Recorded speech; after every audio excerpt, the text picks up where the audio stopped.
Assalamualaikum warahmatullahi wabarakatuh. Apa kabarnya anak-anak hebat hari ini?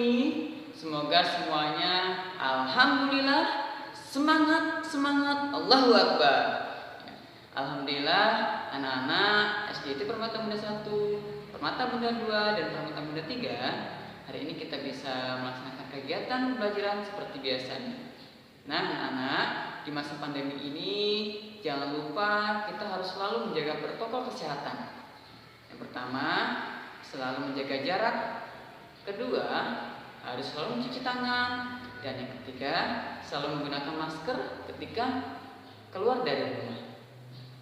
Anak-anak, mari kita belajar, tapi sebelum belajar kita awali dengan berdoa terlebih dahulu.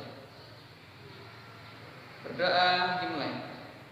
A'udzu billahi minasy syaithanir rajim. Bismillahirrahmanirrahim. Allahumma yassir wa la tu'assir. Ya Allah, berikanlah kami kemudahan dan jangan dipersulit. Amin ya rabbal alamin. Anak-anak, alhamdulillah kemarin kita sudah belajar tentang ASEAN dan peta ASEAN. Nah, untuk hari ini kita akan belajar tentang sejarah dan geografis ASEAN. Anak-anak, apakah ada yang pernah mengetahui tentang sejarah ASEAN? Alhamdulillah, barakallah bagi yang sudah pernah mengetahui. Bagi yang belum, mari kita sama-sama perhatikan. Anak-anak, nama ASEAN pertama kali dipakai pada abad ke-20 dan sebelumnya dikenal dengan nama Hindia Belaka. Berdasarkan letak geografinya, Asia Tenggara dikategorikan menjadi dua, yaitu Asia Tenggara Daratan dan Asia Tenggara Kepulauan atau maritim. Negara-negara yang termasuk ke dalam Asia Tenggara Daratan adalah Myanmar, Kamboja, Laos, Thailand, dan Vietnam. Sedangkan negara-negara yang termasuk ke dalam Asia Tenggara Kepulauan adalah ada Brunei, Filipina, Indonesia, Malaysia, dan Singapura.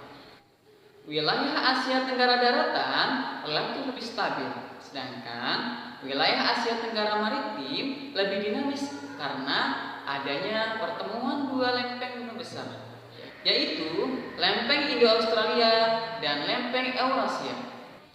Kedua lempeng ini bertemu pada busur cekungan yang memanjang ke selatan dari Teluk Benggala di barat Myanmar dan Thailand, terus menuju ke sisi barat Sumatera, lalu membelok ke timur membentuk Palu Jawa yang memanjang di selatan Jawa dan Kepulauan Nusa Tenggara.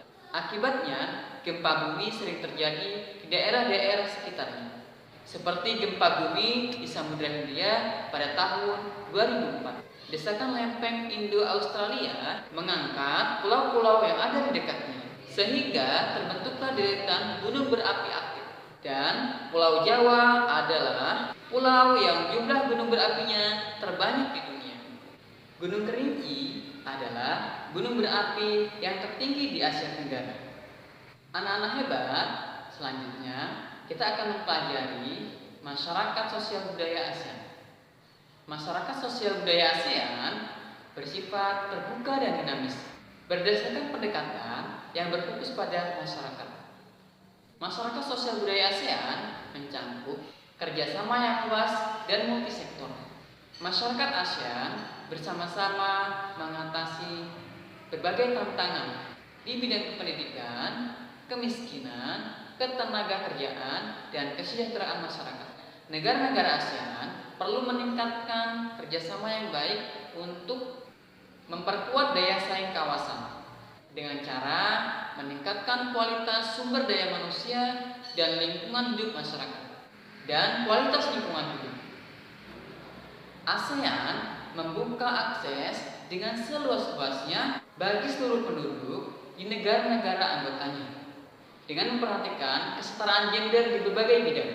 Misalnya, di bidang pendidikan, kebudayaan, ilmu pengetahuan dan teknologi, kesehatan, dan lingkungan hidup.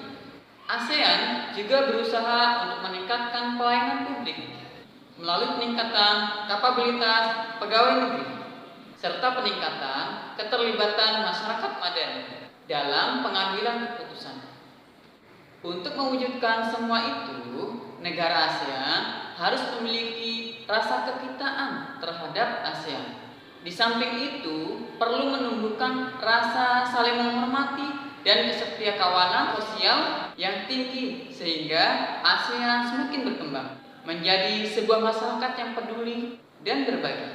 Sehingga masyarakat ASEAN lebih mengenali keragaman budaya negara anggota, saling menghargai identitas nasional masing-masing, dan mewariskan kawasan Asia Tenggara yang aman, damai kepada generasi penerus. Anak-anak yang soleh dan soleha, dengan demikian, sikap kerjasama dan saling menghormati adalah salah satu bentuk kesuksesan kita dalam bersosialisasi dengan masyarakat. Untuk itu, mari kita sama-sama tanamkan sikap tersebut. Kemudian, mari kita simak Quran Surat Al-Hujurat ayat 49 yang artinya, sesungguhnya orang-orang mukmin itu bersaudara. Karena itu, damaikanlah antara kedua saudaramu. Bertakwalah kepada Allah supaya kamu mendapatkan rahmat. Quran Surat Al-Hujurat ayat 49. Anak-anak hebat, demikian tadi materi yang saya sampaikan. Semoga bermanfaat. Kita tutup dengan membaca lafaz hamdalah. Alhamdulillahirabbil alamin. Ustaz akhiri, wassalamualaikum